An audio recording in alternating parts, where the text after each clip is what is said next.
How does one do a soft open without Tiny? We don't have to taste things. Yeah, right. Yes, that is nice. Because I think that before the tragic incident, also, real quick, Otto, what brand of phone do you have? iPhone. Dane, what kind of brand of phone do you have? This is an Apple product. It is called an iPhone. Okay. I have an Apple product that's an iPhone. Okay. And the one who takes giant shits on Apple products every time. Right. Every time. Had to miss today because his phone's in the shop. Oh boy! But yeah, he told me that he had something planned for us to taste, and I'm so glad he's not here. Oh, I'm Thank so goodness. glad. I'm Thank so goodness. But most of the time, the ones he brings are ones to make us remember forever. Yeah, in the worst way possible. Because Shazam, you find your stuff in the store, so it's meant for normal human consumption. He finds stuff on the internet that's like you have to go searching for, so it's always scary. Yeah, I just see things and I'm like, oh man, this might be tasty. Although he did buy the fruitcake at the store, and that's one of the worst things I've ever consumed. And I don't know if we may or may not keep this in the pod. There's still fruitcake crumbs on my table because even the ants don't want them. No. Even the ants are like, no, thank you. I don't need masonry. That's not real food. That's a synthetic material we've consumed. Well, no matter what, after this episode is finished and it goes out, Tiny, like all of our listeners, will be able to get on his phone and listen. Oh, wait. No, he won't.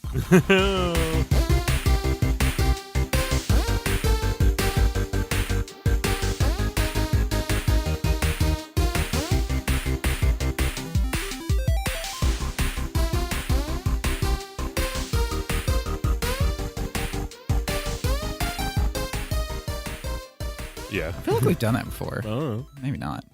Hey, everybody. I am Dane Holland. I'm Austin, the only Austin, Shazam Pfeiffer. I'm Otto. My eye just stopped twitching after it'd been doing it all day. Cogdell. Wouldn't it be good if I put the little cricket sound actually on the board to where I don't have to find the file and then put it in whenever one of us says it? We're Nerded Through the Grapevine, the podcast where four best friends gather weekly to talk about our favorite parts of past, present, and future nerd culture. And if you are a Patreon member of our show, which Seven was actually, I believe, our first ever patron. He's been in for the long haul, and I'm not just talking about Tiny's ass crack. No, that is called the long haul. That is the long haul. Yeah, Tiny almost took that thing out at my work because I wasn't there the other day. The one time Made he me eats laugh cheddars. really hard. Right. Yeah, I wasn't there. Anyway, so DJ Stronghands has Sanity Shredders, and that is Seven, our Patreon member. For $5, you can plug segments with us now. That's a thing now because Seven started it for all of you. So not only do you get a limited edition holographic sticker, which we're getting really low on those actually by this point because John Lamb just got his. Yeah, you can ask for certain things for us to do on the show, and then we'll do them. He actually didn't ask for this. This was just something he texts me from time to time. God, and not another song. It's a song. It's DJ Stronghands, and it's his Sanity Shredder. So Seven will send me these wonderful songs that will get stuck in your head and they'll consume you. And there are quite a few of them that I haven't listened to intentionally, not because I don't want to go insane, but because I want to go insane with you all at the same time. So I have no idea what's going on. This Sanity Shredder is called DJ Cumberbund is I believe the person who made it, and it's called Oohwa Mahna. I wonder if there's going to be an ad first. No, I made sure there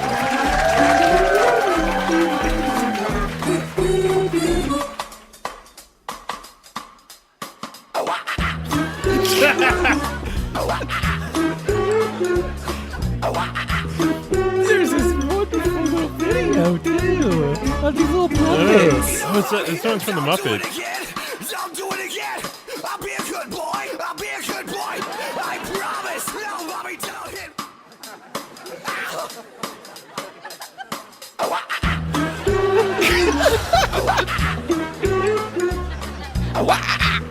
What do you think about that, Austin? Why can't you just leave here and die? Why can't you just leave here and die? Never stick your hand in my face again.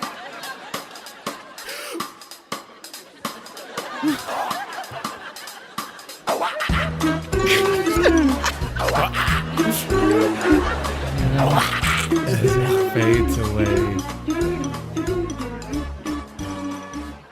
What do you think about that, Austin? What do you think about DJ Stronghand's Sanity Shredder by DJ Cumberbund?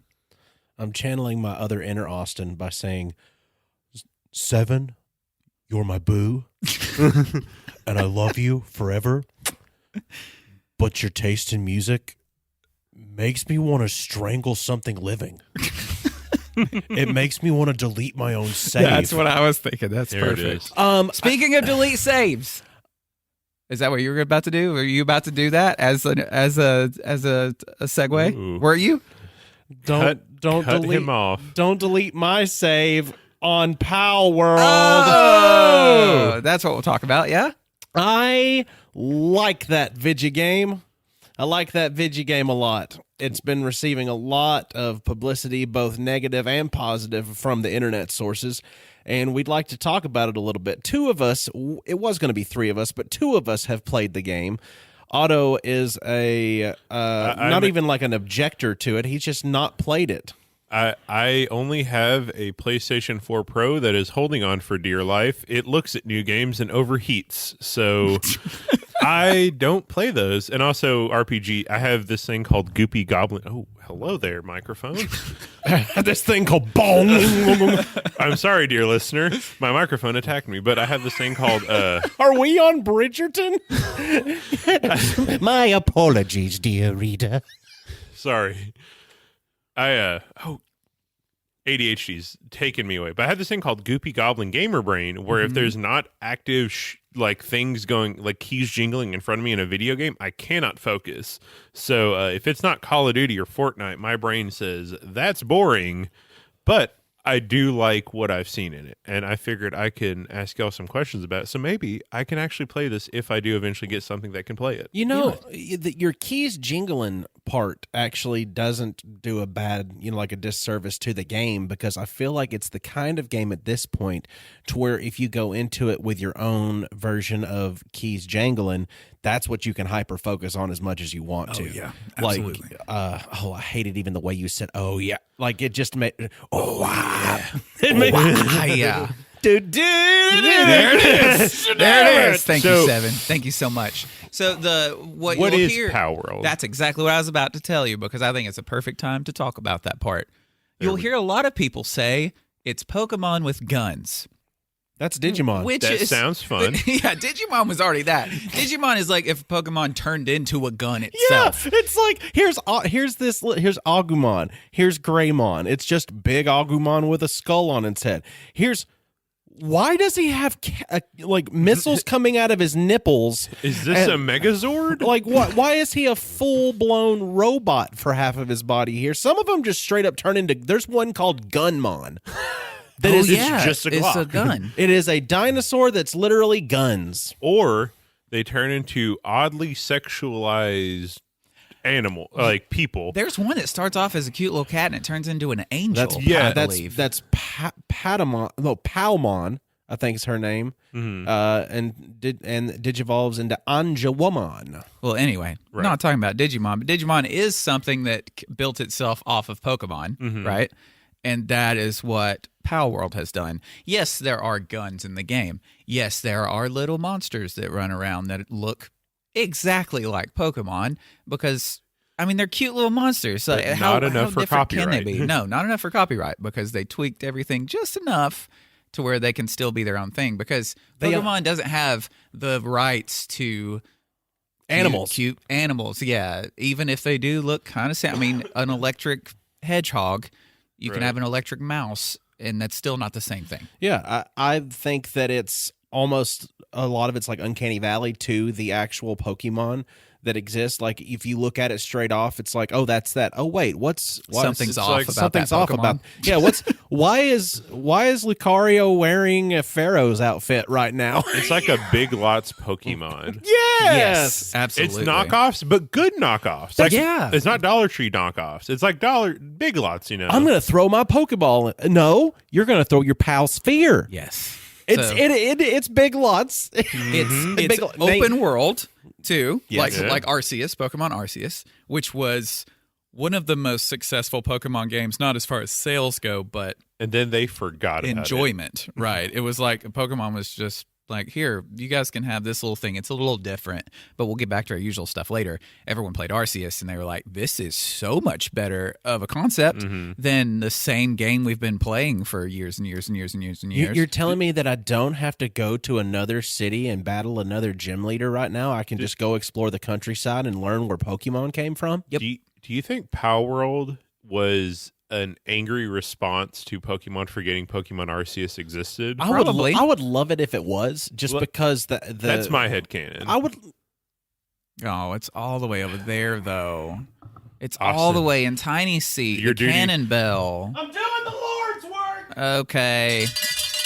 There we go. Yes, thank you. It is odd because I'm used like you guys aren't in the studio, but it's me and Dane on one side, Austin and Austin on the other. And usually I just kind of look forward and gaze at Tiny all the way through the podcast. And now it's just an empty chair. Now you got the weirdest focal point. Now you're just looking at the ghost of Jacob Marley over there. Just like I have to turn and like engage the group more because I can't just because me and Tiny just kind of both not look at each other the whole time most of the time. I didn't know you guys were having like lover's eyes at one another the entire No, show. we don't. We just okay.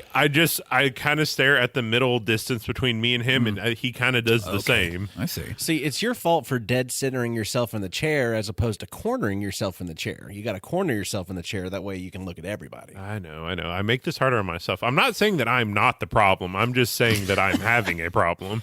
Well, so back to yeah, I was going to say, speaking of being the problem, when making this game, they took pieces of a lot of other games that are the best parts, and they just smushed it into one thing and said, here's all the good parts, but they're put together because you have the survivability part, like I would say like a Minecraft, to where you go and you have to chop trees for wood to make little things for your house. Or if you build a campfire, that's now what you use to cook on. right. And you have to avoid the campfire because you can actually walk through it and set yourself on fire. And then if Oh, you like set Breath of the yourself on Wild. fire, and then you go into your house that's made of wood, you And can then you burn burn it your down. entire house down.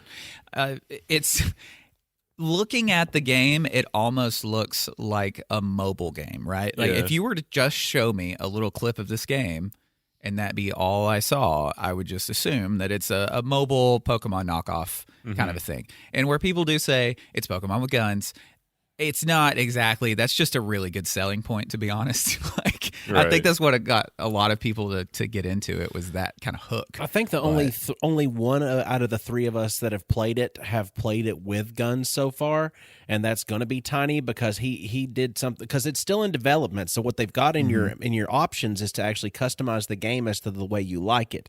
And I would imagine that since it being in development, they're going to pick like the different levels of difficulty based off of what the most users have used as their combos. I think they'll just keep this system because this is something that a lot of people love about the game itself, because they are coming out with a survivor mode or something like that, to where it's PvP. And have you ever seen Rust be played Yes. before? So Rust, you start the game and you're a naked human, and you got to find stones and sticks, and you got to work your way up to having weapons and a house and all kinds of stuff. Right. But other players in that server can come and raid your place and take all your stuff and burn your house down. And then you start naked again, and now you got to find your way through everything. It's kind of what Palworld is before you change your settings, because say you die in the middle of a conflict and you've got it on just standard settings, you don't get anything. You have nothing. And say you don't have a pal you can glide on, you're using a glider. You've dropped your glider. You can't glide anymore, and you find that out in the best way. Yeah, well, you can go back and pick it up, which is great, because it just drops in a little sack wherever you died, all your stuff that you were holding. But in these settings that Austin was talking about, you can go in there and you can change so much of how the game works. Like if you're annoyed at how slow it is to gain XP in this game, move the slider to where now all of a sudden you gain a whole lot more XP a whole lot quicker. Oh, wow. And no one, because everyone has the ability to do this, no one is looking at anybody and going like, oh, you're just cheating. You're just cheating the system, just playing it, just trying to get everything as quick as you can.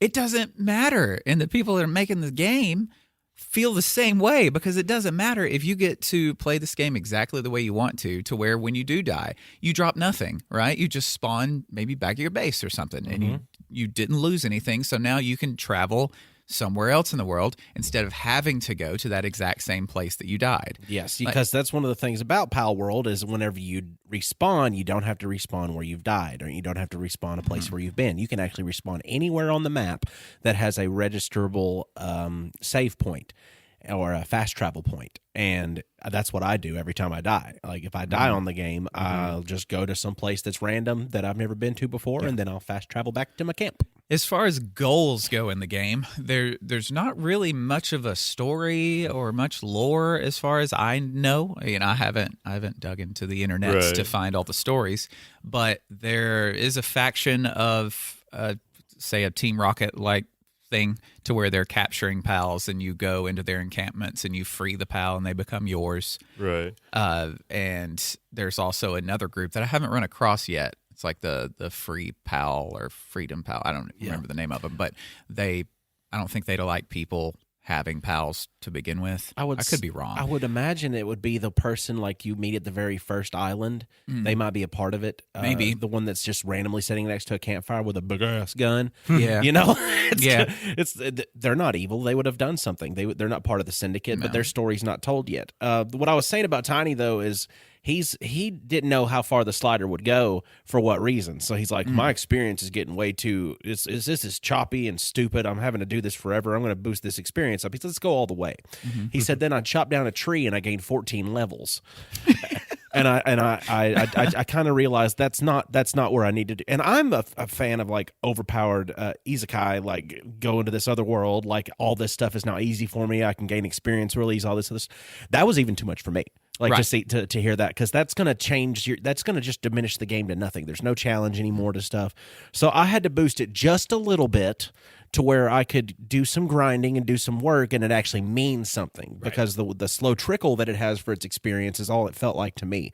Like if I could gain experience faster in Elden Ring and advance my character quicker in Elden Ring than I ever could in this game, then the difficulty settings got to be adjusted a little bit for me. What I like about this idea of here are 30 different settings that you can change and fine tune the game exactly the way you want to play it, because you're going to get the experience you want out of it. They're respecting your time as a player, and that is something a lot of games don't do, because they put a lot of stuff into their game that just takes so much time to do the most menial things. And in this game, they're like, hey, if those few things that we have in here that do take quite a bit of time, if you don't have time for that, if you have 20 minutes a day or 20 minutes a week to play a video game, you can set this to where you can achieve a lot in that small amount of time. Right. And still get a lot of enjoyment out of it and be a part of this insane hype around this game. Right. Because everyone is playing it. Like, it's breaking records for people streaming it simultaneously and playing it simultaneously, and it's wild. Yeah. And that, to take half a step back, that's kind of why a lot of games like, because I've tried to play like Breath of the Wild, I've tried to get into Skyrim or like these other like RPG and like longer games, like slower paced games, and it's like, a lot of the times it's like I have an hour at the end of the day, maybe every other day. I can't sit here and play, I can't spend 2 hours just grinding, because if my whole night was just spent moving my wood cutting skill from 1 to 2, it's like I'd rather just be jumping into Call of Duty, and I can play for an hour and play like 7 or 8 matches and potentially like get some challenges done. But yeah, and it's kind of nice how they let you almost design the game how you want to do it, because they're not. It's like, I'm not creating this thing for you to do. I'm creating a product for you to use. Like, they want you to have fun. And they even know how much people that enjoy these kinds of things enjoy booster packs, because they have a random draw throughout the entire game of what specific type of creature you can get, but it's just a random draw, and they're the eggs. So you've got water type eggs, fire type eggs, electric type eggs, rock type eggs, common eggs, dark eggs, dragon eggs, and they all range in sizes from just normal size, where they'll just say their name, then they'll say large, and then they'll say massive. So the larger the egg, the rarer the pal is inside of it. The and also the longer it takes to incubate it. Now, I have an egg incubator, and I set my egg incubator time to nothing. And here's why. It's stupid. It's absolutely, yes, I get why you have to wait. It's a mechanic. You got to wait for an egg incubator to incubate an egg, but that doesn't mean anything. It's not, it's basically, I'm going to stick an egg in there. I'm going to go do something else in the game. I'm going to forget the egg even exists until I get back to my base. It makes it pointless. I can't get that much use out of it. Right. So I'm going to get more use out of it. I'm going to, here's what I've done. And here's what's really fun for me now, because I wanted to explore. And I wanted the ability to explore without getting just absolutely tired. So I did treat myself to a few overpowered gifts from a god. So you being the god. I am. You set the sliders. I'm benevolent to my creature. Stamina does not wear down quick at all. It's on the lowest amount of wear that your stamina can have for both me and my pals. Here's the reason for the pals stamina. You can ride your pals, like you can put saddles on them and you can like ride your deer or your giant dogs. I've got a giant hawk named Nightwing. And I fly around with Nightwing everywhere. So what I'll do is I'll go up really high and I'll search out places that I've never been before on the map, and I'll just coast there. And just go and explore, because I want to unlock this map. But it's huge. It's massive. It is so huge, and there's so much stuff to get into, and I didn't know about environments. But anyway, long story short, I can glide everywhere and fly everywhere and do everything that I need to without getting exhausted. Like, the amount of time I can be in the air without having to land is like 2.5 minutes. So that's a long time in the air on this game. If you've ever, if you've ever used a glider or anything else like that, like you got maybe 5-6 seconds on a glider before your stamina starts to like bottom out, unless you alter your levels and you can just have what you want to on it. And I enjoy it that way, because it doesn't make your likelihood of dying any less likely whenever you go and you land in a place you've never been before, and the entire environment's different. So now you're too hot and you've basically set yourself on fire because of how hot the world is there, and you have to have specified gear that I haven't unlocked yet. That's where they took things from Zelda, like the way you scale walls, the way you glide, the heat and cold, the way those affect your health in the game. There's cooking in the game. You gotta eat. Your pals gotta eat. There's a lot of stuff from Zelda that they were like, hey, we kind of like how even the weapons they degrade in the game slowly. Even the base level of them degrading they degrade pretty slowly. But they took a lot of good parts from Zelda, and there are even some sound effects in the game that kind of sound exactly like a sound I've heard when playing Zelda. But the way you traverse the map and explore and discover things, it's that same feeling I get when playing Breath of the Wild. But in this, there happen to be these Pokemon-like creatures that I get to catch, and they all have different special abilities because they end up back at your camp, and you put them to work to like mine things. You get to make your own little mining station and little wood chopping station. And I don't think I've ever seen a monster-based game give you the same monster with like personality traits that actually affect what it can do as a monster. Like having your Vanguard be able to boost your entire party's, a Vanguard. It's one of the labels on the special abilities of your pal. Like being able to boost the entire party's attack by like 20%. Things along those lines. I've never seen that in a game before, and it's something that's fun because they all have it on there, but you got to dive into their actual info spots and go read about them to be able to figure out what they mean, because it doesn't tell you. There's no like tutorial that says, hey, you should probably check this out because that means this. Right. And you can breed them in the game. You have a little breeding station that you can put out on your camp to where you see these special abilities that two different ones have. And let's say you wish you had something that could possibly have both of those in one. Like if they're really good at mining, but they're also a very fast worker, right? You would like those to be in one pal. So you'll breed those together and hope that you have that ability kind of smushed together. Or you can get on Reddit and look up your different Palworld breedings And be careful when treading on that. Yeah, I was about to There are say, many places you don't want to go. Just be careful when you're treading that path. But there are recipes for which pals to actually breed together to make these other pals that are really hard to find, and almost like you have to blend them together. It's what it's made for. But they've got recipes on there for them. And what's wild to me is a lot of people will post on Reddit about how they found this loophole to be able to do this thing super fast, or to go to this one area and you can unlock this crazy fast. And I'm like, I can open up the sliders before I even enter my world and make anything faster if I want to. Right. I'm like, there are loopholes built into the settings. it's not really a loophole. It's just a feature. Like they're like, hey, here's a sandbox to play in.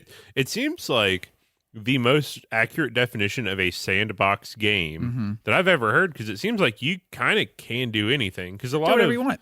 like You can just go to a random spot that you like a lot and build your house there. You don't even have to make it your base. You can just go build your house there. because like in GTA Online is like an open world sandbox game, and even then, like Rockstar is like, yeah, you can do it, but not too much like that. You can only do a little bit like that. But this game's like, if you want to combine every flavor of soda in that cup, we'll let you. You're gonna have a bad time, but I'll let you do it.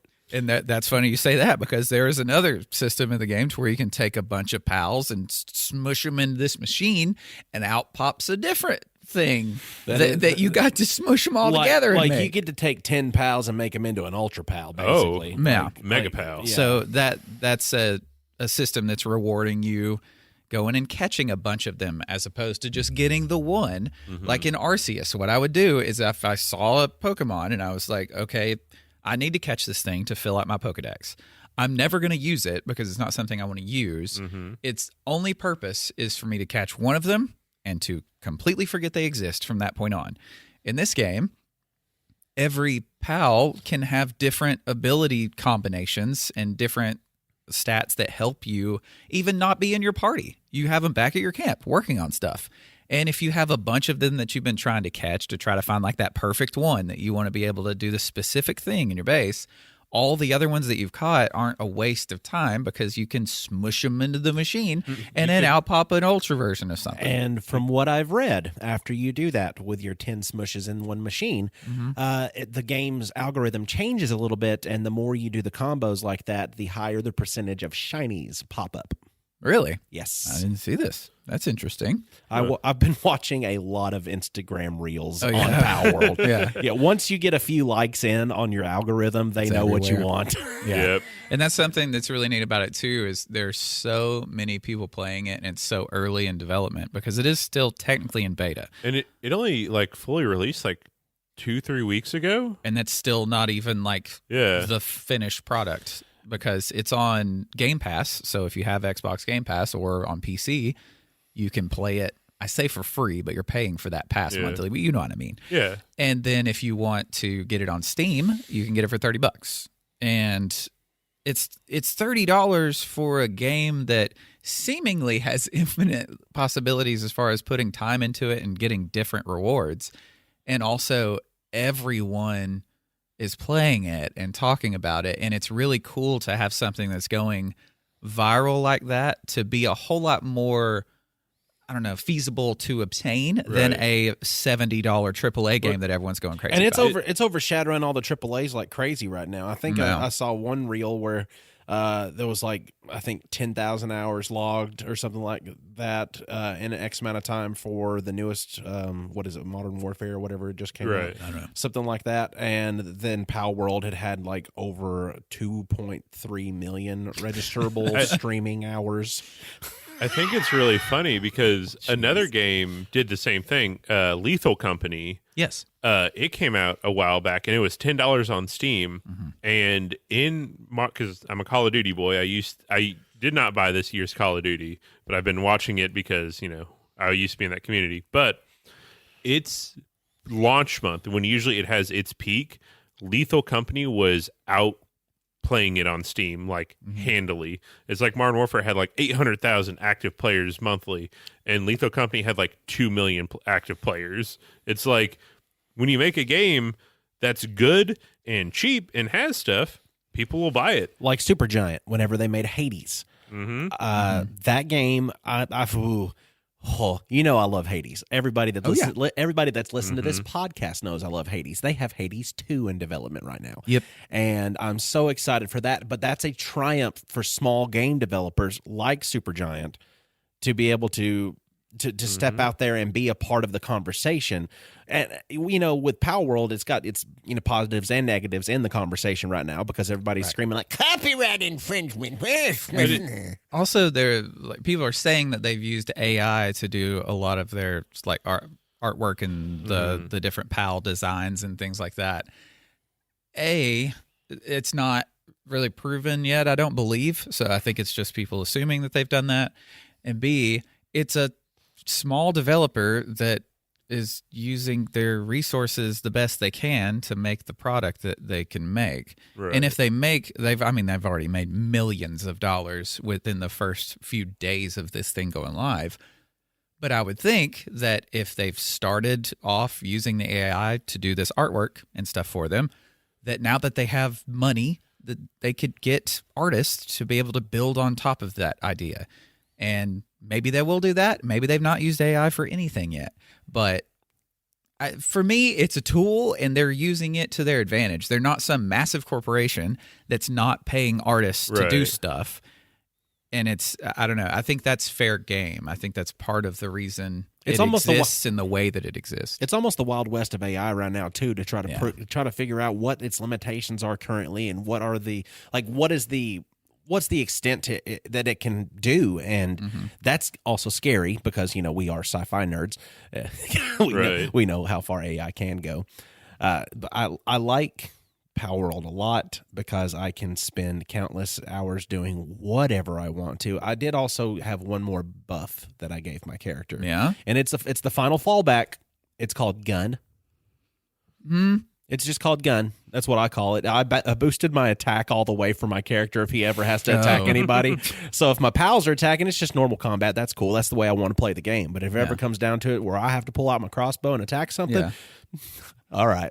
You've essentially had the idea of, okay, if I were in the Pokemon world and I had a gun and my Pokemon was fighting somebody else's Pokemon and mine was about to die, I just shoot the other one and then we walk away. That's exactly That's what you're doing. That's exactly my mind frame, like my state of mind when I'm thinking about this. Also, whenever I'm facing off all these syndicate people, there's still glitchy buggies that your pal can attack, and these syndicates might be next to a post or something, and the post's like area that it's in. I'm trying to think. It's like hitbox. Yeah, like the post's hitbox and the character's hitbox kind of blend together, and your pal's like hitting this object that can't be destroyed in the game. Oh, it's locking onto the post hitbox instead of the player hitbox because they're connecting through, and it's probably just and bugging it out. The typical damage that I would do with a crossbow is about 35-40 damage with the crossbow. It's pretty good damage for your modern for your things you're using on the game that aren't guns. And then I was like, you know what? I'm just going to crank it all the way. What's going to happen? And I love it. I love it so much. 1,500. Oh, that'll do it. 1,500, and that's how I prevent those situations from happening, because it'll continuously notify you that somebody's there. The music won't change. And it gets aggravating when you're going through an area and all you hear is conflict music, and the conflict is well over with, except for this one idiot that's running still into a post, and he can't move from that spot, just running in place into a post. Yeah. So I'm like, okay, let me end his life. Take him out. And this music.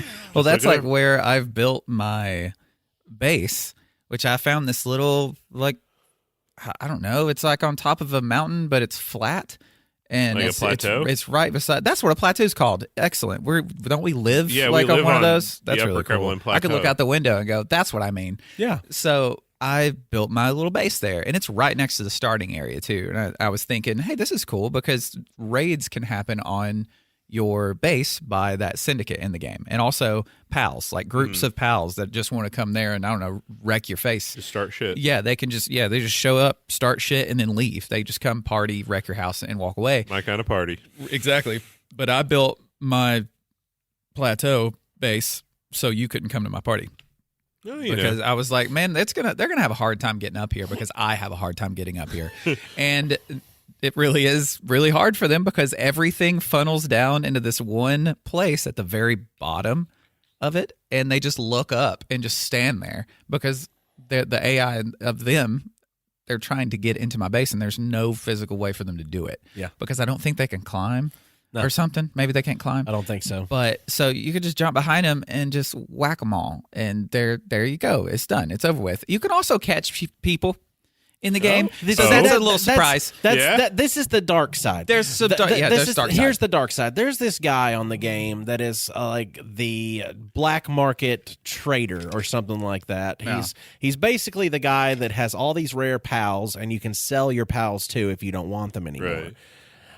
Right. But with the mechanic being where you can capture the syndicate folks in your pal spheres and be able to then have them to work for you, that's driven a lot of really weird spots in humor in the internet. And then it only got worse whenever you go to this guy dressed in all leather, and then you just sell your captured people to them.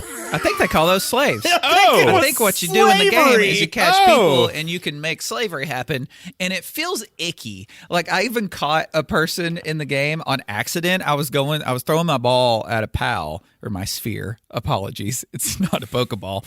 I was throwing my sphere at a pal, accidentally hit one of the syndicate people, and every time that you successfully hit something with a pal sphere, it shows you a little percentage meter showing you, hey, this is how much of a percent you have of catching this thing. Yeah. And that meter grows a bit with each little wobble that the sphere has, just like Pokeballs whenever they wobble. But whenever I threw it and I hit the syndicate person, it showed like 5%, which is one of the smallest amounts I think that it can even show once you've hit something with the sphere.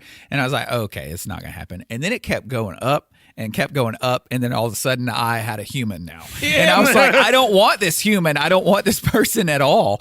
And they have like handiwork abilities. So like in the game, in the game, it's designed for the possibility of you to be able to do that because they have abilities that they can do back at your camp to be able to work on stuff for you. Capture a guy that's carrying a flamethrower. He can defend your base with a flamethrower. And here's something sad, though. My base looks really pitiful right now because I was in the middle of construction of something really, really cool. I was going to build myself a sky tower that I could actually take all these different sets of stairs up to and then just leap off up and glide. Then I watched some more Instagram Reels. And there was this grandiose, like humongous mansion that had like this castle's like courtyard inside of it. That's where the fire was. That's where all this different stations were set up. And all of a sudden, one part of it caught fire. Yeah. And the whole thing, and they could do nothing to stop it. They tried breaking off the wood pieces before it got to where it was supposed to go. The fire was spreading. It destroyed the entire compound. So until I'm able to build with metal, I am not going to increase the size of my compound because it can be quickly taken away from you. And the person spent like 3.5 hours building everything they needed to make it to their specs. Which luckily they were recording because now that 3.5 hours was very well spent. Right. Because now everyone that plays and watches reels and stuff has seen it. Yeah, it was pretty popular. It had like hundreds of thousands of reactions to it. Another really cool thing about respecting your time in the game is, let's say I do build this awesome house. You know, this whole with a nice deck and everything on it. Because you love a good deck. You love finding a big, long, hard deck. Yeah, like right on the side of it. I just love sitting on a deck at the end of the day. It's just relaxing. You know? Yeah, I like to get a rocking chair so I can bounce up and down a little bit on it. And rock back and forth on that deck. Yeah. Big piece of flat erected wood. Yeah, it's perfect. There you go, Tiny. So what were we talking about? A big veiny deck there. Yay! Anyway, so if you build something massive and you're like, I don't like this anymore because with ADHD, like back whenever I would make skate parks on Tony Hawk, I would spend just so much time making something and I'm like, I hate this. Wipe it all out. Start over again. I'm bored now. Start over. With this, if you build something and you hate it and you want to start over, whenever you destroy it, you gain the materials back that you used to make it. So you don't have to go out and now just spend all this time chopping trees down. all you got to do is just have your stuff's just in your inventory, and There you can you do go. whatever you want. You can recycle, because I would imagine that if you were to build all that stuff up and then tear it down and not be left with anything, it would cause you to have some discord. Boom, baby. There's a link in the description. Go ahead and click down in the description and find our Discord. You'll get to join the Backyard Bonanza. It's we've got a place where you can put in some memes and a place where you can talk to us about future topics if you would like to. Just suggestions from the Discord, and we listen to you guys. So pop on there. And females too. You can hear the down low on the potential GC meetup breakfast that we're working on. That's right. The I forgot. GVGCG for easy. Just remember that. The GVGCG, Grapevine Golden Corral Gathering. Get on the Discord, join us. It is a happy, slappy, fun time. We're on there live, uncut, uncensored, and irrevocably circumcised. There you so go. hard to say. Irrevocably. It's fantastic how easy he can do it. And he I can't can't do it. say album, but he No. can say irrevocably. with ease. With ease. Album. Oh, God. The game it's fun. If you've been thinking like, will I like this game? I don't know. But it's something that you keep putting time into it, because they did make little breadcrumbs easy to just num num num num num as you go. Right. Because in your base, to upgrade your base to where you can unlock more things for the base and put more pals to work in your base, there are like 3 objectives. And it's just 1, 2, 3, finish those objectives. Now your base is upgraded. Oh. And now what? There are 3 objectives.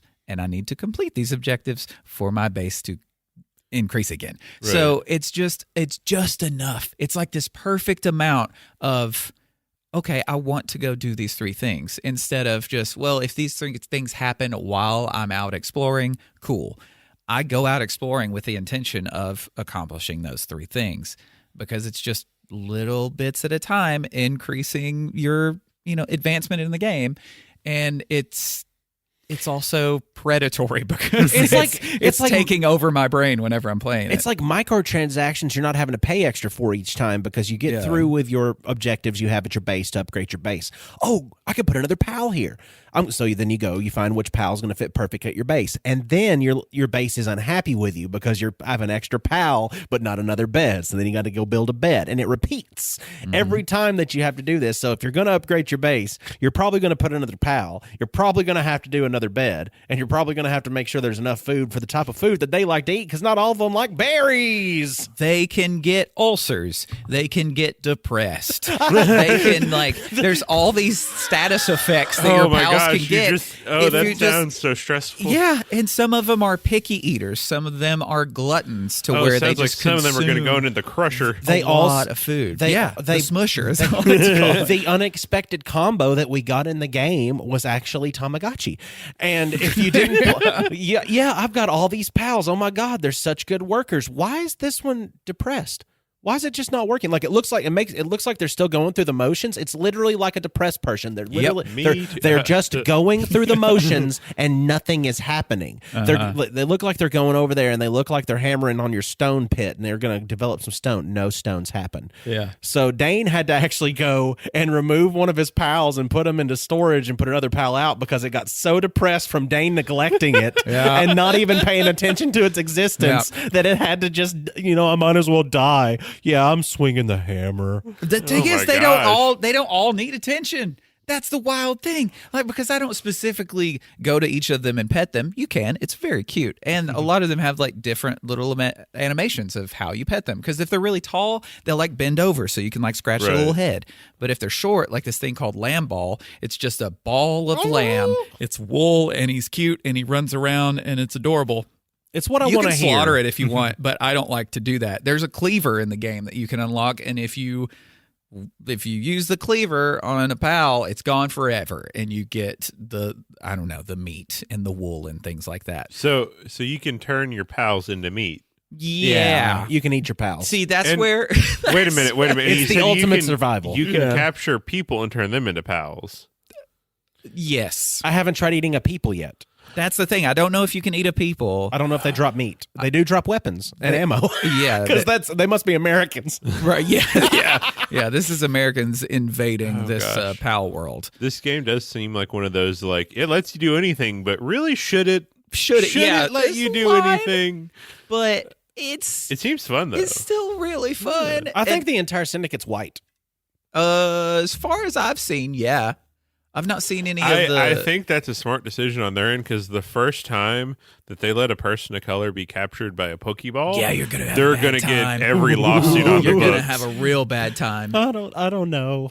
I don't know if we could put that in. No. I'm just saying that's fine for the episode. I'm just saying I don't know what the reaction will be because maybe it'll slide. Maybe it'll slide. I don't know. We'll find out next time on. Either they would say, man, this is the bravest company, or it'll be a dumpster fire for all dumpster fires on every social media. So everyone has been saying, like, I say everyone, a lot of people have been saying, like, oh man, it's only a matter of time before the Pokemon company like sues these people and they can no longer make this game. So get in while the getting's good because it's not going to be here for a while. But the only thing so far that the Pokemon company has done is they've gone after a person who creates modded stuff. And this person made an Ash Ketchum like skin for the main character to where you were Ash Ketchum and Pokemon skins for the pals to where you go find that little, what did I say? It's an electric hedgehog. Yeah. But it looks like Pikachu and it's named Pikachu and it looks like it's doing Pikachu attacks. That was up on that person's Patreon for a couple days, and then their entire everything was wiped off of the internet. How'd they think that was just going to go? I don't know, because the thing is, if you were to make that and say, here's this free thing, yes, right? That's different. Yeah, if it was free, because it's fair. I mean, you're not profiting on it. No, I don't even think that would have lasted long. I mean, even the guy that had made the Obi-Wan Kenobi series into a movie and had posted it on his website to stream for free, got shut down by Disney for the exact same thing. It was a free product he was putting out there that was just literally an edited and cut version of what they had already put out into a movie, Gotcha. as opposed to it having all the filler and extra ick that Kenobi had as a series.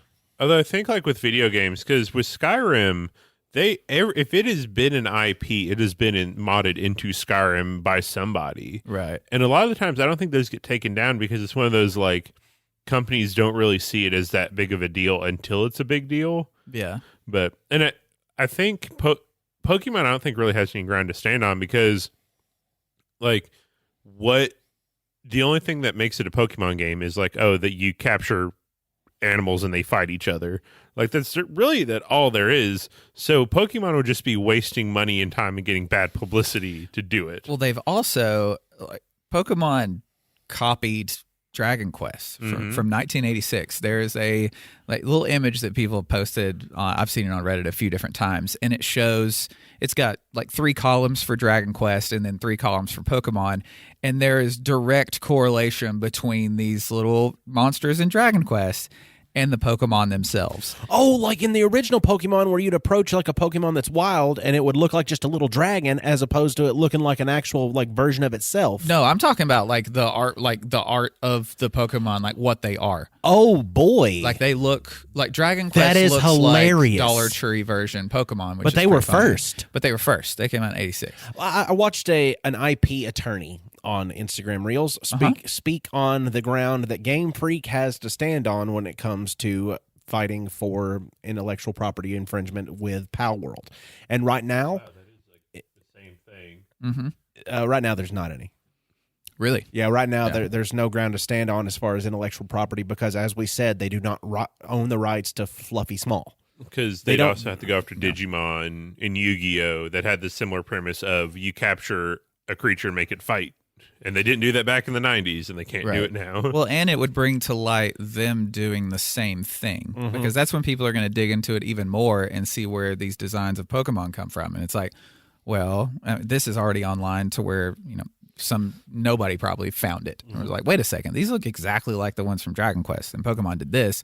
So with this company doing it for Palworld, I keep on saying this company and these guys. I've pulled it up of what they're called. And they are called... What were they called? I don't know. Pocket Pear. Their name is Pocket Pear. and they are from Shinagawa, Tokyo. Pocket pear as in the fruit, or pocket pear as Pocket pear is in 2 of them. Oh, I thought they were putting a pear in their pocket. I thought that they seemed pretty ballsy for making this game. Yeah. It's a lot of it is of the game they took from Arc as well, which is a game Tiny has played a lot of, which takes entire hard drives dedicated to that game to be able to store all the stuff on it. But this game is pretty small. I actually have been playing Palworld on my Steam Deck and been streaming it through the cloud play that you can do with Xbox Game Pass.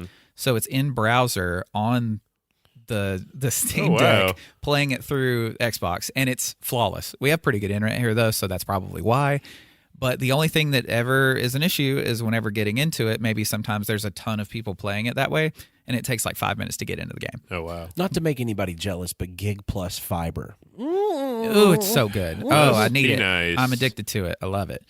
Yeah, whenever you're watching things in 4K, motion sensitive everything on the TV, and it's running smoothly while you're also downloading something on your computer and playing something on your Steam Deck that you're streaming, and it all just works the way it's supposed to. Works fine. Twin Lakes, not a sponsor. It's what Spectrum looks at me and says, yes, we know you have 300 meg internet, but it's going to be booted down to 100 meg. And also there's a problem that we're not going to tell you or schedule an appointment or show up for the appointment for, but it's a problem with the internet and you should fix it. And I'm like, oh, and also pay us $100 a month. And I'm like, oh, okay, fine then. I can never it. go back. I can never go back. I have to have the quickest internet possible. In the game, you can actually have an online world with friends too. You can have invite codes to where you send people to your own server in the game to play the game together.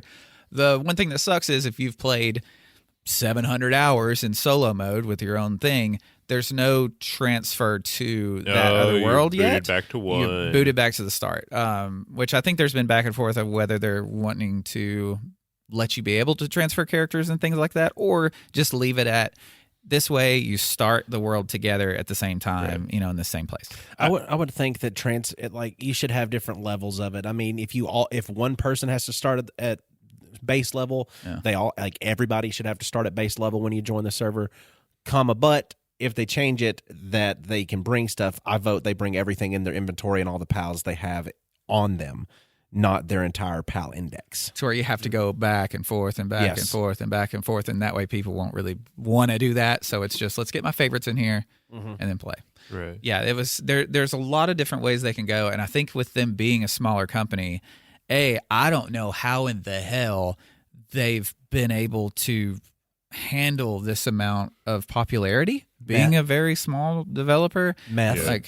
Probably that. Yeah. It's got to be some kind of amphetamines. I don't know how good Shamagawa meth is, but they make it imported from they can import it Sparta. They can import it from Tennessee. It'd be great. Yeah, they could probably get some from my hometown pretty easily, to be honest. This is from Tennessee. Wait. Shout out. Yay! It's like when we made the news of being the best place to get away with murder, I think, or something like that. I'm pretty sure. It was right next to New York City. Yeah. There's a hill or a holler somewhere. The developers of this game are actually listening to feedback and implementing things into the game, and whenever they have release notes out, everybody is paying attention to that because it can change the way the game works. But it seems like every decision they're making is making the game better, and they are having some things to where people are finding loopholes through stuff, and they're patching that because they're like, listen, we gave you all these sliders to do whatever you want in the game. Stop breaking the game anyway in these other ways, because this is one of the foundations of the thing. Please don't take that away. We're letting you do all this other stuff. And I think that the continuation of the modding of the game should proceed. I think for sure sure they should change it up. If they've done a Pokemon one, they might as well go Digimon with it as well. Yeah. And instead of having to go find Palamindium or whatever it's called that you have to make your balls with, your spheres with. Yeah. Correction. I just keep looking at my feet and what do I see? He has the worst they're off cross, flesh toned golf ball looks like a bunch of golf balls glued together that are flesh toned. Yeah, Tiny got him for him as a special present. And I've gone through 3 separate names for them, but one of our Patreon followers actually named them for me D's Nuts. Is what she calls them because they look like peanuts. Is what she said. They do look but like it's gone peanuts. back and forth because somebody else said they look more like flesh tone colored golf balls. So flesh balls was another kind of name that I was throwing them. Flesh nuts. So but I digress. You mentioned microtransactions earlier. None of that shit in this game. I love that. Like, it's you spend $30 or have it on Game Pass. You have the video game. Everything you that's own there, the thing. you own the thing. You have the thing. Everything that's in the game, you have it. Although it's weird that with it saying you own it because it's only digital right now, I think, and they could always just take that away from you. Here's a secret whisper. I know we don't whisper much on this game. We can if you want. on this podcast. We don't whisper too much, but I'm going to whisper real quick. Okay. I don't feel like owning the game physically means you have the game anymore because it's all relying on databases to keep up with itself. So it's not actually owning a physical copy of shit. Well, yeah, it's like Overwatch 1. I owned Overwatch RIP, 1 yep. on like an actual CD, 600 hours. and they said you can't play that anymore. It's like, wait, what? But I guess it's in the fine print. So I put my Overwatch 1 disc into my PlayStation, and then Overwatch 2 pops up, but it doesn't because I don't play that game anymore because they ruined it. What do you think? Just the way, because I know we've been all over the freaking place talking about this game, but there's so much in it, it's kind of hard to have a roadmap in your head of how to talk about it all. Right. What is there anything about it that you're not sure about, or like what? Is there like a leveling system to the PAL, or is it kind of like once you get it, it does what it does and that's it? They level up. Yes. Okay. They do not evolve. Okay. All of them are their own thing, so they don't evolve. So you've got 111, I think, right now in the little PAL Dex thing. Or more to see. To yeah. be a Palworld player is my destiny. There are some that are like, they look like they would be an evolution of another one. Yeah. But it's its own thing. They don't actually evolve to one another, but they do level up. They do gain different attacks. There's not a separate battle mode like in Pokemon to where you engage in a battle and now it's turn-based. There is no turn-based battle in this. It is just real-time battle. So your pals are fighting against what other pal or the syndicate or whomever. Meanwhile, you're trying to hit it in the back with a baseball bat, trying to do your part. And then, Because or the beatings will continue until morale improves. gun. Or gun. Or you can do gun. And there are dungeons in the game, too, to where you can go in there. It's like boss battles. I don't know. Have you done one Elden yet? Ring style. No, I'm scared. I've done one. I'm afraid. I've done one. It is dark. It is loopy. As far as like if you don't take the right path that is not indicated, you will be stuck in a loop and you'll have to find your way back with no way of knowing where you've been besides just sniffing. So the dungeons can get a little complicated, and I had to actually look up how to complete the dungeon because I was just at the end with this giant red energy door. Like, I can't get out of this dungeon. I've been down here for an hour and a half. I can't get out. What do? I finally found this red door. So I went to Reddit, and they said, you got to beat the big monster that's there. You got to beat the big pal. And I'm looking around and there are no big pals. There's just these 3 little monkeys with grass on their forehead. And one of them was slightly larger than its friends. And that was the boss. And that was like a level 20 boss while I was level 15. Yeah. So I had to basically kill 5 of my friends and seek shelter. And like, I had to practice cover and concealment with this little 4-foot tall grass monkey. And I won. I beat it. I didn't get to capture it. I wanted to capture it because it's the strongest one of those I've seen, of course, but I didn't get to capture it. I just had to kill it. Otherwise, it would have killed me. Yeah. And that's the thing about like the game that's different than Pokemon is you're at risk. Right. Like if your pals can't finish the job, it's up to you. And if you can't do it, you die. So when your pals go down, do they like die, or is it like a feint? It's a feint. They have a feint and they have a restore time that you cannot change inside of your little pal box. Okay, so Or but there's it's not called. like they go down and they're like dead, gone forever. No. Even I think the only way that happens is with that cleaver thing, but I'm not even going to unlock that for myself because they're, I don't know, like I said, icky. These things are cute, and I really do not want to slaughter them, which I know a lot of people have fun doing that. I've seen so many videos of those cute little lamb balls. Like, even just the sound they make with their yeah, like, yeah, that's actually exactly what it sounds like. I've heard it a lot. Very good job. I've sat around and talked to my TV back and forth when I've got just an entire herd of them rolling down a countryside hill. Yeah. Because whenever you knock them out in the overworld, they their eyes just get the spiral on it, and then they just ragdoll. So like with the lamb ball, whenever they are knocked out, they just keep rolling. If they're on a hill, they will continue to roll until they meet some other force that stops them in the end. They don't tell you about this either because you're playing the game and you think you're going to have to, harvest something from them. And you're like, wait, it didn't drop anything. I got to go get to its body. And its body is rolling down the hill that's so next to fast. the Isle of Beginnings or whatever it's called. And it's nothing but just this giant hill that leads down to the ocean. So you're like running after this lamb ball. Like, wait, come back. I just killed you. Where are you going, man? But yeah, is it all? I mean, It seems really cool, and I think it's really kind of showing a testament of like AAA developers are always wanting to be like, what's the next big thing? Like, what can we do to get people in the door? And it's like, just make a game that costs one price and is good, and listen to the community, because like a lot of bigger games, they're almost afraid to let you play the game. Right. Like when Red Dead Redemption 2 came out, a lot of people were talking about how it's like supposed to be a cowboy simulator. It's like, it's really not. Rockstar lets you have a little bit of cowboy fun time, but they regularly tell you, no, you have to go here. Like, you can't do it your way. You have to go this way. Like, they'll say, yeah, you can do it whatever way, but as long as it's this way. Whereas this game, they're like, yeah, man, whatever you want to do, like, you're in charge of your own fun, so get out there and go. Like all the objectives in the game really exist is for you to progress whatever you're progressing during that objective. Like you build this, and this, and you can build your base. Well, you have to collect this, and this, and you can build this thing.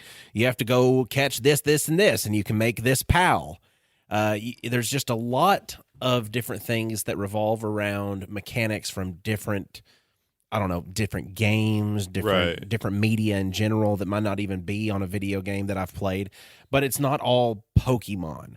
So it can't be Pokemon with guns because it's not. Right. It's a mashup of like a bunch of different games, took all the best elements and put them together. Absolutely. And I mean, I would like to see different mods of it because I have seen the Pokemon mod of it on the Instagram Reels, and it did look really cool, but it's just like, well, what's the point? There's already been a Pokemon game like this with Arceus. Right. I don't care if I can give Pikachu a minigun.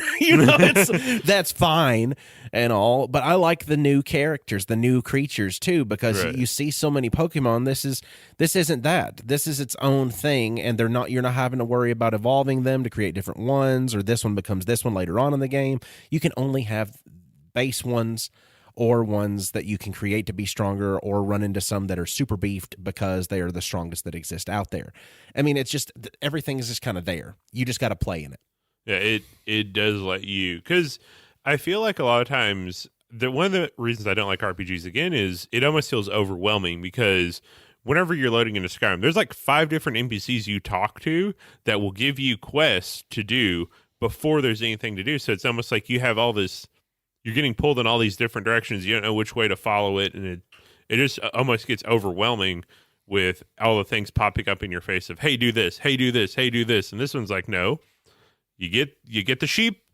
It does its one thing.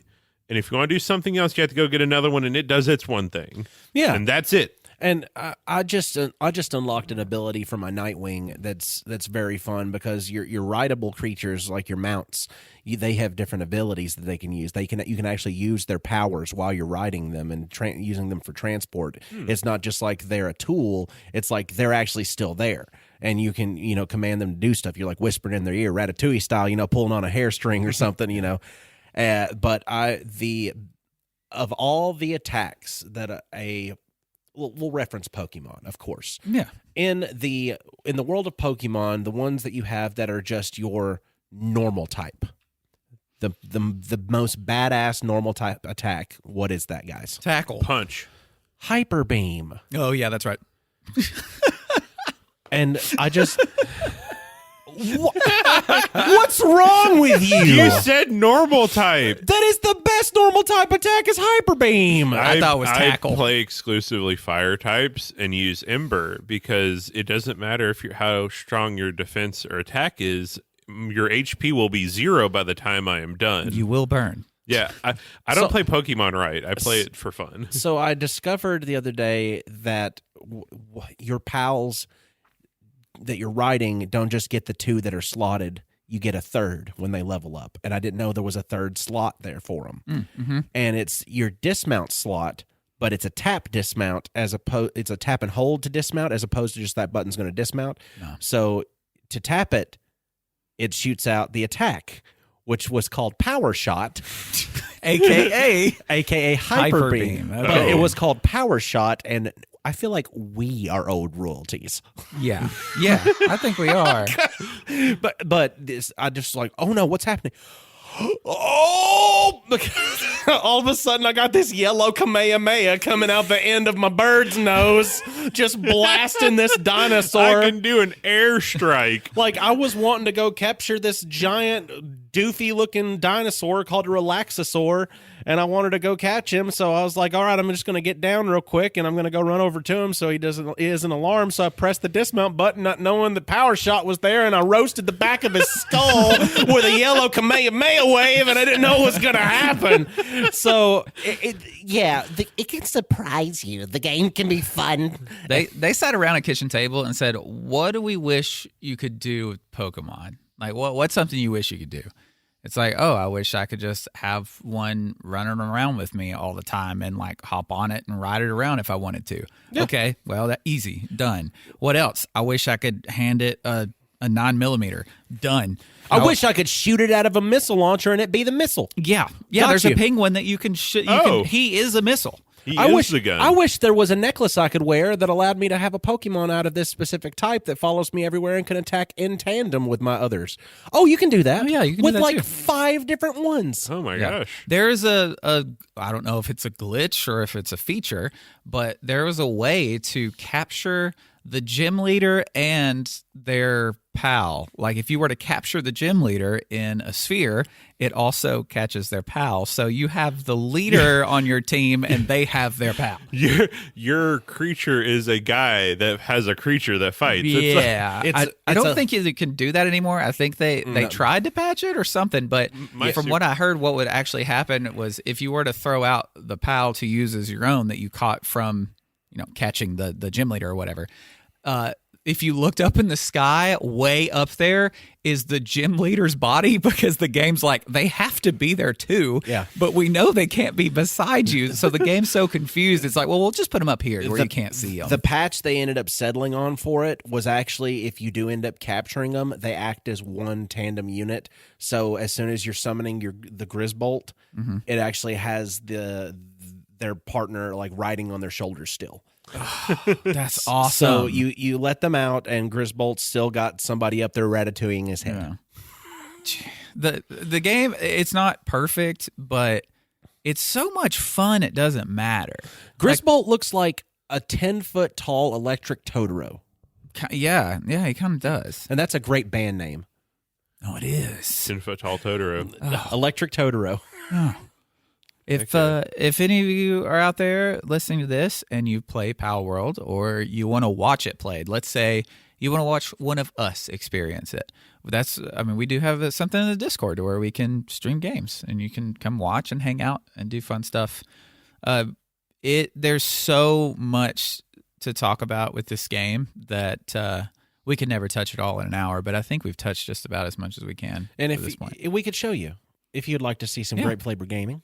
Oh yeah, absolutely. If enough of you want us to, like we can do Palworld. Maybe if we get enough requests, we can come to the sack and we can stream my first experience with Palworld. Oh, that'd be amazing. And let everyone see me try to figure it out because I'm also a bumbling idiot when it comes to these. I just run in general directions and figure stuff out on the way. So that could be fun to watch. I think that'd be a lot of fun. I don't think I'll let you watch my TV for that long. It's addictive. Oh, dude, yeah. It's one of those where 4 hours just vanishes right in front of your eyes. Kind of like the last hour of this has done so for me. What time we at? We already there? Yeah, we're already there. I'll be damned when life gives you grapes. Ah! Did I ruin it? I'll throw a grape sphere at a human and pay them to do the jobs and give them health care. And a 401k.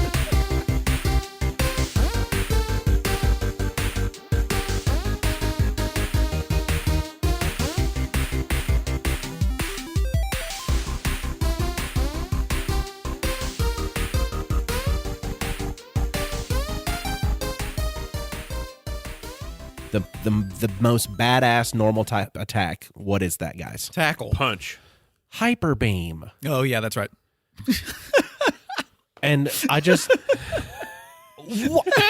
What's wrong with you? You said